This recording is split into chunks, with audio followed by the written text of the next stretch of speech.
Hello friends, welcome to science magnet. दोस्तों, कैसे हैं आप लोग सभी? आई होप सभी अच्छे हैं, शानदार हैं, जानदार हैं। दोस्तों, एटम एंड मॉलिक्यूल का पार्ट नंबर 2 हम लोग शुरू करने जा रहे हैं और आप सभी को दोस्तों होली की बहुत बहुत शुभकामनाएं। दोस्तों, जिस प्रकार होली रंगों का त्योहार है, वैसे ही आपके जीवन में बहुत सारी खुशियां, बहुत सारे रंग हमेशा रहे, ऐसी मैं कामना करता हूं।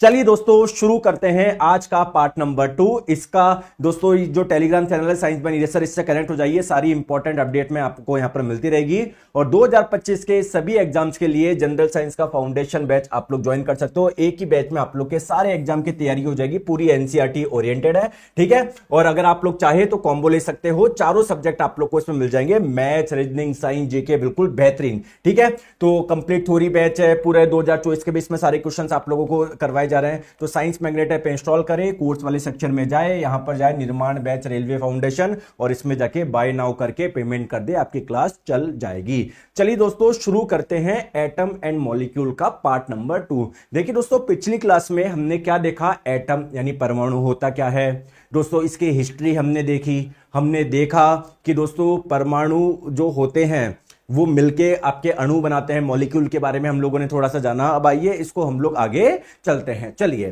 तो आज हम लोग बात करते हैं दोस्तों कि आइसोटोप्स यानी समस्थानिक क्या होता है, ठीक है। देखो दोस्तों, समस्थानिक किसको बोलते हैं, जैसे इस एग्जांपल से समझो। यहां पर कार्बन को 3 प्रकार से आप लोगों को दर्शाया गया है। एक कार्बन मतलब एक आप लोग देख रहे हो कि इसका एटॉमिक नंबर यानी परमाणु क्रमांक 6 है, इसकी द्रव्यमान संख्या 12 है। यहां पर आप लोग देखोगे परमाणु क्रमांक 6 है लेकिन द्रव्यमान संख्या 13 है। यहां पर आप लोग देखोगे परमाणु संख्या 6 है लेकिन द्रव्यमान संख्या 14 है। इसका मतलब क्या है दोस्तों? कार्बन के कुछ एटम ऐसे होते हैं, कुछ परमाणु ऐसे होते हैं जिसमें प्रोटॉन प्लस न्यूट्रॉन की संख्या 12 होती है। कुछ एटम यानी कुछ परमाणु ऐसे होते हैं जिसमें प्रोटॉन प्लस न्यूट्रॉन की संख्या 13 होती है। कुछ एटम यानी कुछ परमाणु ऐसे होते हैं जिसमें प्रोटॉन प्लस न्यूट्रॉन की संख्या 14 होती है। आ गई बात समझ में? तो ऐसे जिनके एटॉमिक नंबर यानी परमाणु क्रमांक समान होते हैं लेकिन द्रव्यमान संख्या अलग अलग होती है, उसे आप लोग बोलते हैं आइसोटोप्स यानी समस्थानिक। या फिर आप लोग बोल सकते हो जिसमें प्रोटॉन की संख्या तो समान होती है लेकिन न्यूट्रॉन की संख्या अलग अलग होती है, उसे बोलते हैं आइसोटोप्स यानी समस्थानिक। सो समस्थानिक आप लोग ऐसे एटम यानी ऐसे परमाणु को बोलते हैं जिनका परमाणु क्रमांक तो समान है, या मैं बोलूं जिसमें प्रोटॉन की संख्या तो समान है लेकिन जिसमें न्यूट्रॉन की संख्या अलग अलग होती है, इसको हम लोग आइसोटोप्स यानी समस्थानिक बोलते हैं, ठीक है। तो आपको मैं बता दूं, इन जितने भी आइसोटोप्स होंगे, जैसे कार्बन के 3 आइसोटोप्स पाए जाते हैं, 3 समस्थानिक होते हैं। तो समस्थानिक में परमाणु क्रमांक तो समान होगा लेकिन द्रव्यमान संख्या क्या होगी दोस्तों? अलग होगी। सर केवल कार्बन के ही आइसोटोप्स पाए जाते हैं क्या? नहीं दोस्तों, हाइड्रोजन भी आप लोगों के, हाइड्रोजन के भी आइसोटोप्स यानी समस्थानिक पाए जाते हैं। जैसे एक होता है आप लोगों का 1H1 जिसे आप लोग प्रोटियम के नाम से जानते हो, एक होता है 1H2 जिसे आप लोग ड्यूट्रियम के नाम से जानते हो, एक होता है 1H3 जिसे आप लोग ट्रीटियम के नाम से जानते हो।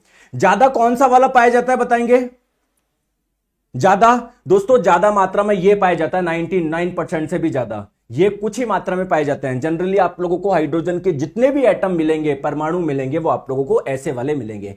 ऐसे वाले का मतलब क्या है? जिसमें कितने प्रोटॉन हो? एक प्रोटॉन हो, और जिसमें प्रोटॉन प्लस न्यूट्रॉन की संख्या 1 हो, यानी न्यूट्रॉन की संख्या कितनी हो? 0 हो। दोस्तों, ड्यूट्रियम हाइड्रोजन का एक ऐसा एटम है, ऐसा परमाणु है जिसमें प्रोटॉन की संख्या 1 होती है, न्यूट्रॉन की संख्या भी 1 होती है। कैसे? कि देखो, परमाणु क्रमांक 1 है यानी प्रोटॉन की संख्या 1 हो गई, ये द्रव्यमान संख्या 2 है यानी प्रोटॉन प्लस न्यूट्रॉन 2 हो गए। तो प्रोटॉन अगर 1 है तो न्यूट्रॉन 1 ही तो बचा आप लोगों का। हाइड्रोजन का कुछ एटम ऐसे होते हैं जिसमें 1 प्रोटॉन होते हैं, 2 न्यूट्रॉन होते हैं, है ना, उसका नाम क्या है आप लोगों का? ट्रीटियम है। तो आई होप आपको आइसोटोप्स यानी समस्थानिक थोड़ा सा समझ में आया होगा। चलिए नेक्स्ट बात करते हैं, समभारिक। आइसोबार किसे बोलते हैं दोस्तों? ऐसे एटम, ऐसे परमाणु जिनकी द्रव्यमान संख्या यानी मास नंबर तो समान होते हैं लेकिन एटॉमिक नंबर यानी परमाणु क्रमांक अलग अलग होते हैं। या फिर आप लोग ऐसे भी बोल सकते हैं कि ऐसे एटम, ऐसे परमाणु जिनमें प्रोटॉन की संख्या तो अलग अलग होती है लेकिन प्रोटॉन प्लस न्यूट्रॉन की संख्या समान होती है। ठीक है, जैसे आप लोग यहां पर देखिए, जैसे आर्गन का, मैंने एक आर्गन को ऐसे रिप्रेजेंट करते हैं, पोटेशियम को ऐसे रिप्रेजेंट करते हैं, कैल्शियम को ऐसे रिप्रेजेंट करते हैं। तो मुझे बताइए, मैंने आपको आर्गन की सारी डिटेल लिख दी, तो आर्गन के एक एटम में प्रोटॉन कितने होंगे? तो दोस्तों इसका एटॉमिक नंबर यानी परमाणु क्रमांक 18 है, यानी इसके एटम में, परमाणु में प्रोटॉन की संख्या कितनी होगी? 18 होगी। दोस्तों इसके एटम में प्रोटॉन प्लस न्यूट्रॉन कितने होंगे बताओ? तो आप लोग देख के बता सकते हो, 40 होंगे। सिमिलरली अगर पोटेशियम के एक एटम यानी एक परमाणु की बात करी जाए तो उसमें प्रोटॉन कितने होंगे? 19 होंगे। प्रोटॉन प्लस न्यूट्रॉन की बात करी जाए तो कितने होंगे? 40 होंगे।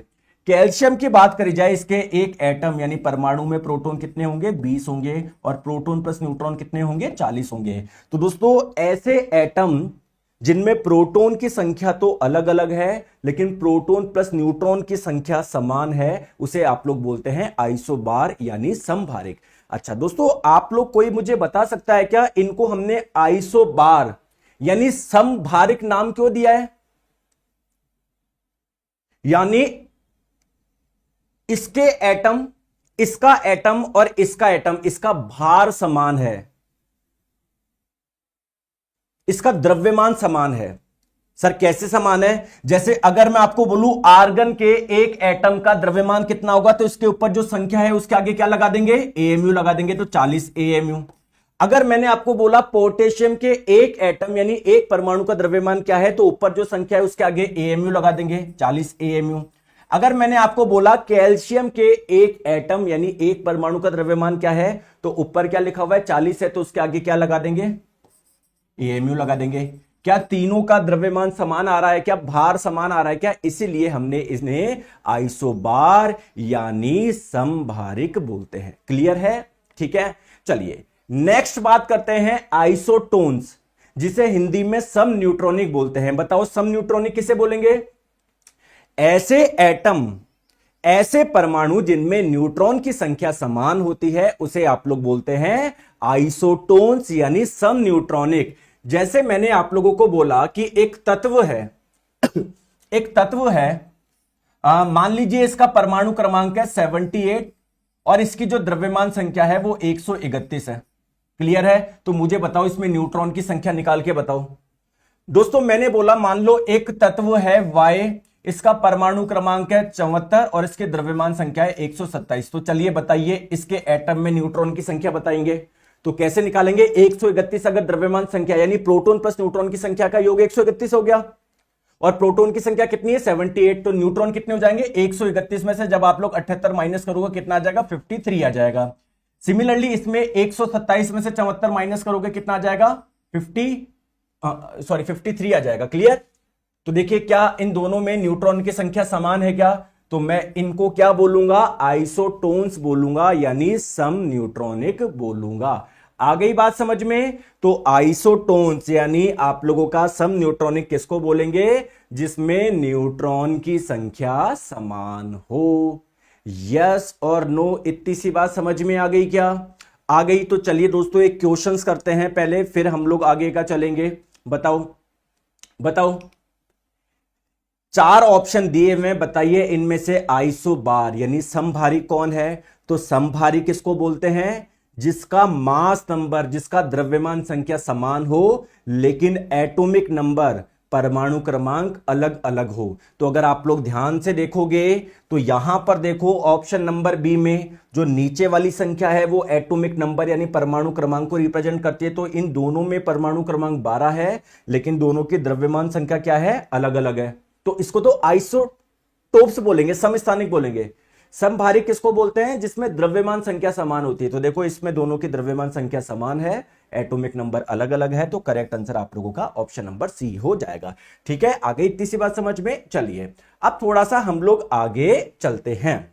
दोस्तों आप मुझे एक चीज बताएंगे, क्या आप लोग एटम पिछली क्लास में हमने देखा था क्या होता है परमाणु? आप मॉलिक्यूल भी जानते हो, अणु भी जानते हो। तो एक क्वेश्चन मन में यह आता है कि एटम कैसे जुड़ के मॉलिक्यूल बनाते हैं। जैसे एक उदाहरण की बात समझते हैं। जैसे मैंने आप लोगों को बोला कि पानी का फॉर्मूला है H2O, ध्यान से समझना। अब चाहे ऑस्ट्रेलिया में जाओगे वहां पर भी पानी का फॉर्मूला यही है, अमेरिका जाओगे वहां पर भी पानी का फॉर्मूला ये है। यानी क्या मैं बोल सकता हूं क्या कि पानी का जो एक मॉलिक्यूल है, एक अणु है, उसमें 2 हाइड्रोजन के एटम होंगे, एक ऑक्सीजन का एटम होगा। क्या ये फिक्स है क्या कि एटम ऐसे ही जुड़ेंगे? कभी आपने सुना है पानी का फॉर्मूला है H2O5? नहीं, हमेशा यही फॉर्मूला होगा। क्या मैं बोल सकता हूं क्या कि हाइड्रोजन और ऑक्सीजन के एटम का जो रेशो होगा वो 2:1 होगा, मतलब एक फिक्स तरीके से ही जुड़ेंगे? तो क्वेश्चन ये आता है कि एटम कंबाइंड कैसे होते हैं, परमाणु जुड़ते कैसे हैं, किस रेशो में जुड़ते हैं? क्लियर है? तो दोस्तों केमिकल कंपोजिशन कैसे होता है, रासायनिक संयोजन कैसा होता है, तो इसके लिए कुछ नियम दिए गए। जब भी कोई नया पदार्थ बनेगा तो हमेशा आप लोगों को 2 चीजें देखने को मिलेगी। क्या है दोस्तों, है ना? तो एक व्यक्ति थे जिनका नाम था एंटोनी एल लेवोजियर। तो इन्होंने कुछ नियम दिए जिससे हम लोगों को पता पड़ा कि रासायनिक संयोजन कैसे होता है, एटम्स कैसे केमिकली कंबाइंड होते हैं। आगे बात समझ में, तो इन्होंने 2 नियम दिए। एक है law of conservation of mass, द्रव्यमान के संरक्षण का नियम, और एक होता है आपका लॉ ऑफ कांस्टेंट प्रपोर्शन, यानी स्थिर अनुपात का नियम। तो ये नियम क्या बोलता है, ये नियम क्या बोलता है, आइए इसको समझते हैं। सबसे पहले द्रव्यमान संरक्षण का नियम क्या बोलता है? देखो, यह नियम बोलता है कि जैसे मान लो, यहां पर आप लोग ध्यान से देखो, आपने मीथेन और ऑक्सीजन की अभिक्रिया कराई, 2 नए पदार्थ बने, कार्बन डाइऑक्साइड और वाटर। तो यह नियम बोलता है कि किसी भी अभिक्रिया में, किसी भी रिएक्शन में, देखो दोस्तों, इनसे यह पदार्थ बना है, तो जो नया पदार्थ बनता है उसे आप लोग बोलते हैं प्रोडक्ट, हिंदी में क्या बोलेंगे, उत्पाद। और जिनसे बना है उसे आप लोग बोलते हैं रिएक्टेंट। क्या बोलते हैं? रिएक्टेंट, यानी अभिकारक। तो दोस्तों ये नियम ये बोलता है कि द्रव्यमान ना ही उत्पन्न होता है ना ही नष्ट होता है, या दूसरी भाषा में बोलूं कि अभिकारक का जितना द्रव्यमान होता है उतना ही द्रव्यमान उत्पाद का होगा। रिएक्टेंट का टोटल मास जितना होगा उतना ही जो टोटल मास होगा वो किसका होगा? प्रोडक्ट का होगा। जैसे मान लीजिए मीथेन मैंने ली 16 ग्राम, और दोस्तों मैंने ऑक्सीजन ली 64 ग्राम, तो इन दोनों का योग कितना हो गया? 64 + 16 कितना हो गया? 80 ग्राम। तो जो आपका प्रोडक्ट बनेगा, जो उत्पाद बनेगा, उसका भी कुल द्रव्यमान कितना होगा? 80 ग्राम होगा। तो अगर मान लीजिए कार्बन डाइऑक्साइड 44 ग्राम बनी, तो ये वाटर कितना बनेगा? 80 में से 44 माइनस कर लो, कितना आ जाएगा? 36 आ जाएगा। बात समझ में आई या नहीं आई? बताओ बताओ बताओ, क्लियर है?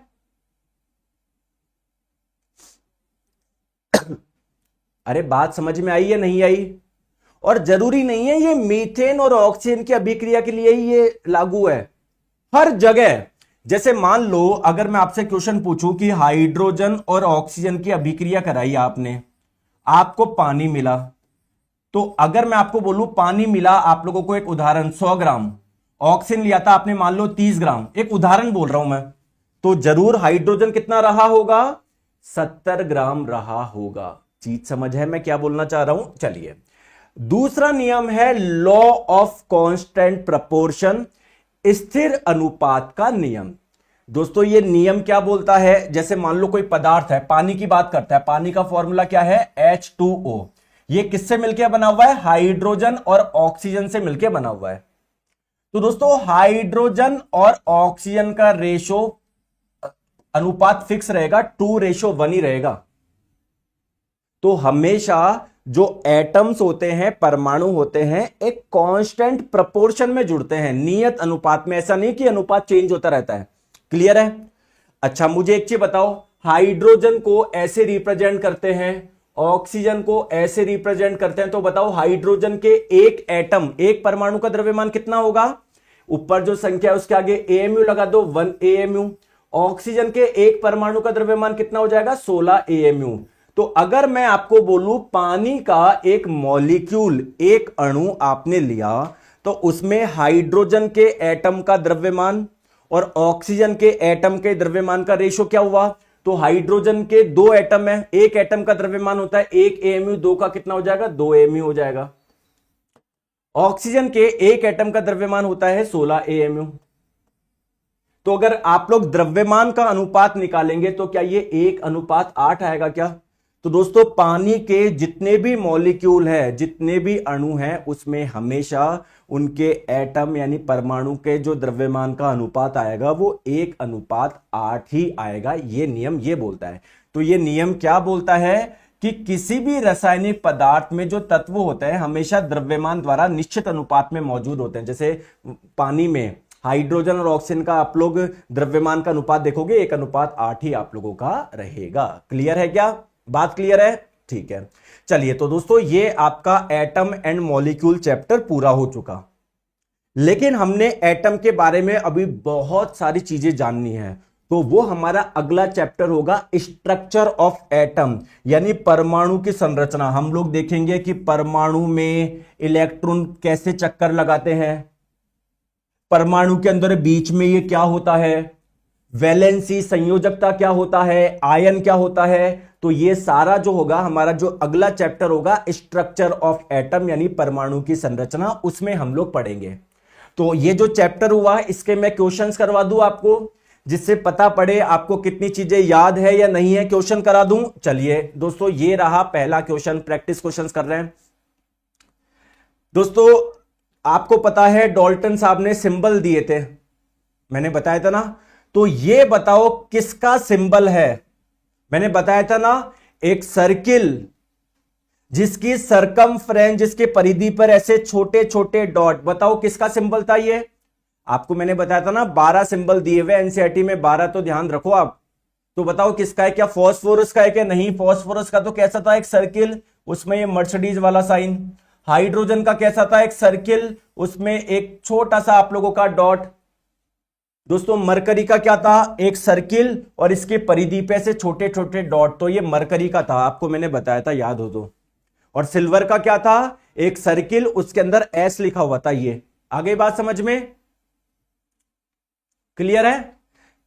बच्चे बोल रहे हैं कि सर होली का ऑफर दो, निर्माण बैच पे ऑफर दो, ऑफर दो यार। चलो दे देंगे, ठीक है, दे देंगे, टेंशन मत लो, अभी पढ़ लो, क्लास के बाद में बता देंगे, ठीक है, आज दे देंगे। चलिए बताएंगे, परमाणु क्रमांक आपको अगर 35 दिया हुआ है, द्रव्यमान संख्या 80 दी गई है, मतलब कोई एक एटम है, कोई एक परमाणु है, उसके बारे में आपको 2 जानकारी दे दी, तो बताओ उस परमाणु में न्यूट्रॉन कितने होंगे? चलो मुझे तो सारी चीजें बताओ, उसके परमाणु में प्रोटॉन कितने होंगे, इलेक्ट्रॉन कितने होंगे, न्यूट्रॉन कितने होंगे, तीनों चीजों आप लोग बताओ। तो एटॉमिक नंबर है 35, यानी इसका मतलब इसके एटम में प्रोटॉन कितने हैं? 35 है। क्लियर है?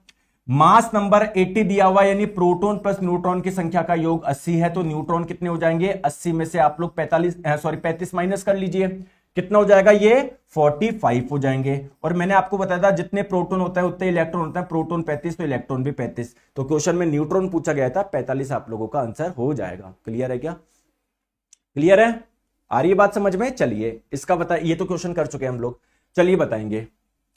1 एएमयू कितने ग्राम के बराबर होता है? अब आप लोग बोलोगे कि सर 1 एएमयू आपने बताया था 1.67 इंटू 10⁻⁻27 किलोग्राम। अगर इसको ग्राम में बदलना है तो क्या कर देंगे? किलोग्राम को ग्राम में बदलने के लिए क्या करेंगे? 1000 से गुना कर देंगे, 10⁻3, तो आंसर ग्राम में आ जाएगा। लेकिन आप देखोगे ऐसा कोई ऑप्शन नजर ही नहीं आ रहा, ऐसा कोई ऑप्शन नजर ही नहीं आ रहा। ये तो पता नहीं सर क्या दिया हुआ है, 6.02, मतलब ये तो अलग ही पूछा गया है।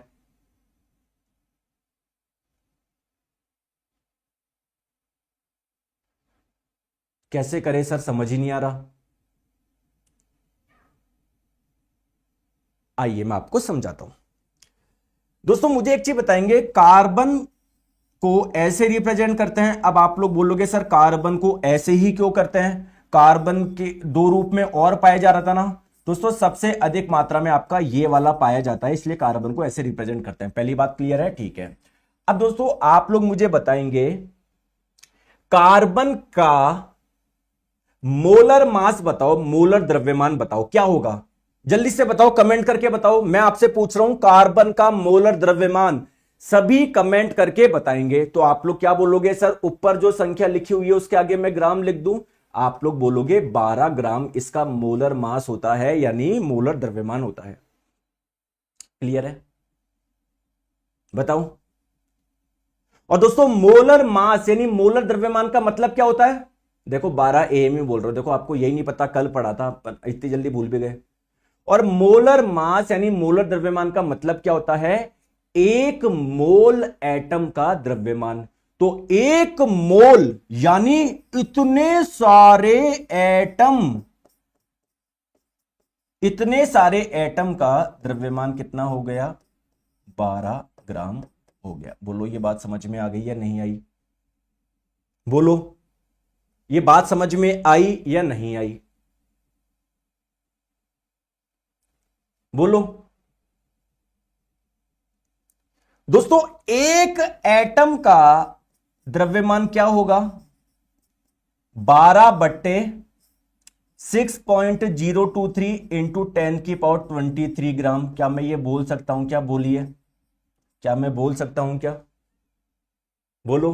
ठीक है दोस्तों, अगर मैं आपसे पूछूं कार्बन के एक एटम का द्रव्यमान कितना होगा AMU में, तो आप लोग क्या बोलोगे, 12 AMU। तो एक एटम के द्रव्यमान ग्राम में इतना होगा, AMU में कितना होगा, 12 AMU होगा। बोलो हाँ या ना, क्या मैं बोल सकता हूं क्या। तो 12 AMU इसके बराबर है, तो एक AMU किसके बराबर हो जाएगा, 1/6.023 इंटू 10⁻23, ऑप्शन नंबर बी। बोलो समझ में आया नहीं आया, बोलो समझ में आया या नहीं आया, समझ में आया या नहीं आया, बोलो। आई, देखो मैंने जैसे ये लिखा ना, सारे CC आंसर दे रहे हैं, समझे तो सही क्वेश्चन में क्या बोला जा रहा है। अब दोस्तों मुझे एक चीज बताओ, यहां तक आई होप आपको क्लियर हो गई। एक नई चीज मैं आपको सिखा रहा हूं। अगर मैं आप लोगों को बोलूं कि 1 AMU इसकी परिभाषा बताओ, 1 AMU इसकी परिभाषा बताओ, 1 AMU किसको बोला है। नहीं सर, नहीं सर, क्या बोल रहे हो, नहीं सर। हाँ फिर से मैं समझाता हूं, टेंशन मत लो, देखो वापस देखो, फिर से समझा रहा हूं। दोस्तों 1 AMU की परिभाषा क्या है, देखो आप मुझे एक चीज बताओ, कार्बन के एटम का द्रव्यमान कितना है, 12 AMU होगा या नहीं होगा, द्रव्यमान संख्या के आगे लगा दो AMU। अगर मैं इसमें 12 का भाग लगा दूं तो क्या 1 AMU आ जाएगा क्या। तो NCERT में लिखी हुई है कि 1 AMU किसे बोला गया है, कार्बन का जो एक एटम है, एक जो परमाणु है, इसके अगर आप लोग 12 भाग कर दो, 12 भाग, तो एक भाग का जो द्रव्यमान होगा वो क्या 1 AMU के बराबर आएगा क्या। तो एग्जाम में अगर पूछा जाए 1 AMU क्या है, तो आप लोग बोलोगे कार्बन के एक एटम के, कार्बन के एक एटम का 12वां भाग का जो द्रव्यमान होता है उसे 1 AMU बोलेंगे। आगे बात समझ में। दोस्तों ये वाला समझ में नहीं आया आपको, है ना, समझ में आ गया यहां से 1 AMU। तो 1 AMU की आप लोगों को परिभाषा बतानी है आपसे, ठीक है, ये चीज अलग हो गई। अब वापस आते हैं, आपसे पूछा गया 1 AMU कितने ग्राम के बराबर है, कितने ग्राम के बराबर है। तो देखो मैंने ऑप्शन पे नजर डाला, यहां पर कुछ 12 लिखा हुआ है, 6.023 इंटू 10⁻23 यानी आवोगाद्रो नंबर से कुछ कनेक्ट करना है, 12 यानी कुछ कार्बन से कनेक्ट करने की कोशिश करते हैं। तो कार्बन को ऐसे रिप्रेजेंट करते हैं दोस्तों। 12 के आगे जैसे मैं ग्राम लगा दूंगा वो बन जाएगा मोलर मास यानी मोलर द्रव्यमान। मोलर द्रव्यमान का मतलब क्या है? एक मोल एटम का द्रव्यमान। एक मोल का मतलब इतने सारे एटम का द्रव्यमान हो गया 12 ग्राम। तो एक एटम का कितना हो जाएगा? 12 में इसका भाग लगा देना, इतना ग्राम हो जाएगा। अगर एक एटम का द्रव्यमान में एएमयू में निकालना चाहूं तो कितना हो जाएगा? 12 एएमयू हो जाएगा। तो इसको और इसको मैंने बराबर कर दिया दोस्तों। 12 से 12 कट गया तो एक एएमयू किसके बराबर आ गया? 1.6। बताओ क्लियर है क्या? सर साइंस का नोट्स आएगा नहीं, कोई नोट्स नहीं आएगा इधर पढ़ो, ठीक है? आगे बात समझ में चलिए, बताओ। हाँ गुड्डू भगत जी बोल रहे सर निर्माण बैच 399 कर दो। हाँ तुम आए थे ना इधर, तुम मुझसे 50 रुपए ले लो, लेकिन ऐसी बातें मत करा करो। क्लियर है? आ जाओ। एक तत्व की द्रव्यमान संख्या दी गई है 37, परमाणु क्रमांक दिया गया है 17। दोस्तों ये आपको जस्ट कंफ्यूज करने के लिए दिया हुआ है। परमाणु क्रमांक से आपको प्रोटॉन की संख्या पता पड़ जाएगा। तो correct answer option number C है ना, कोई जल्दबाजी मत करा करो। चलो, हीलियम के 40 ग्राम में कितने मोल होते हैं? तो दोस्तों हीलियम को कैसे रिप्रेजेंट करते हैं मैं बता दूं। इसका परमाणु क्रमांक होता है 2, द्रव्यमान संख्या होती है 4। अब बताओ, तो द्रव्यमान संख्या के आगे जैसे ही आप लोग ग्राम लगा देंगे वह बन जाता है मोलर मास यानी मोलर द्रव्यमान। यानी हीलियम के 1 मोल एटम का द्रव्यमान कितना होगा? 4 ग्राम होगा। 2 मोल एटम लोगे उसका द्रव्यमान 8 ग्राम होगा। 10 मोल लोगे तो उसका द्रव्यमान होगा 40 ग्राम। तो 40 ग्राम में कितने मोल आ गए? 10 मोल आ गए। Option number D. क्लियर है? चले, तो ये अपना एटम एंड मॉलिक्यूल पूरा खत्म हो गया। आज कौन सा डे है? थर्सडे है ना। और दोस्तों कल फ्राइडे है, तो कल धुलंडी है। तो धुलंडी के रूप के उपलक्ष्य में कल हमारी छुट्टी रहेगी, अवकाश रहेगा। तो अपनी क्लास ये चलती है मंडे टू फ्राइडे। तो मुझे बताइए वापस से क्लास कब होगी? मंडे को होगी। और क्या पढ़ेंगे? स्ट्रक्चर ऑफ एटम यानी परमाणु की संरचना। तो जो कल की आपकी छुट्टी है इसको अच्छे से आप लोग रिवाइज करिएगा। क्लियर है? चलिए, हाँ तो हाँ दोस्तों चलो, ऑफर की बात कर रहे थे तो होली के लिए मैं आप लोगों को ऑफर दे देता हूं, ठीक है? होली तो कोड यूज कर लेना होली 15-20 मिनट बाद में, क्योंकि अभी जस्ट मैंने प्लान किया, अभी जाके मैं सेट करूंगा। तो होली कोड आप लोग यूज कर लीजिएगा, आप लोगों को 100 रुपए का ऑफ मिल जाएगा। होली कोड, ठीक है? मैं नहीं देता हूं डिस्काउंट, क्योंकि मुझे पता है मैं पूरी मेहनत से शानदार तरीके से मैं पढ़ा रहा हूं। फिर भी त्योहार है, इस उपलक्ष्य में मैंने आप लोगों को 100 रुपए का ऑफ कर दिया। होली कोड आप लोग यूज कर लेना, ठीक है? आपकी इच्छा हो तो ज्वाइन करो, कोई जबरदस्ती नहीं है। अगर आप सीरियस हो, पढ़ना है दोस्तों, मैं पढ़ा रहा हूं, मैं कोई आपसे भीख नहीं मांग रहा, सीधी सी बात है। तो आपके पूरी मेहनत से पूरा बैच में आपको पढ़ा रहा हूं शानदार तरीके से। सारे एग्जाम्स आप लोगों के एक ही एग्जाम में आप लोगों के कवर हो जाएंगे। क्लियर है? ये भी दोस्तों यहां पर भी आप लोगों को 100 रुपए का ऑफ मिल जाएगा। होली कोड आप लोग यूज कर लीजिएगा, यानी आप लोगों को 100 रुपए 1199 का है ये तो यानी आप लोगों को 1100 रुपए में ही आप लोगों को चारों सब्जेक्ट मिल जाएंगे। और केवल साइंस का चाहिए तो उसमें 100 रुपए का डिस्काउंट मिल जाएगा। होली कोड यूज कर लीजिएगा। कंप्लीट थ्योरी बैच है दोस्तों, डेली लाइव क्लास होती है। 2024 के सारे क्वेश्चंस आप लोगों को इसमें सॉल्व कराए जाएंगे, पुराने तो करवाए जाएंगे। पूरा बाइलिंगुअल कंटेंट है, हर क्लास की आपको पीडीएफ मिलेगी, साथ में टेस्ट सीरीज भी फ्री है। तो साइंस मैग्नेट ऐप इंस्टॉल करिए, से कोर्स वाले सेक्शन में जाइए, निर्माण बैच करिए, बाय नाउ करिए, पेमेंट करिए, क्लास आप लोगों की चल जाएगी। Thank you so much, take care, bye bye.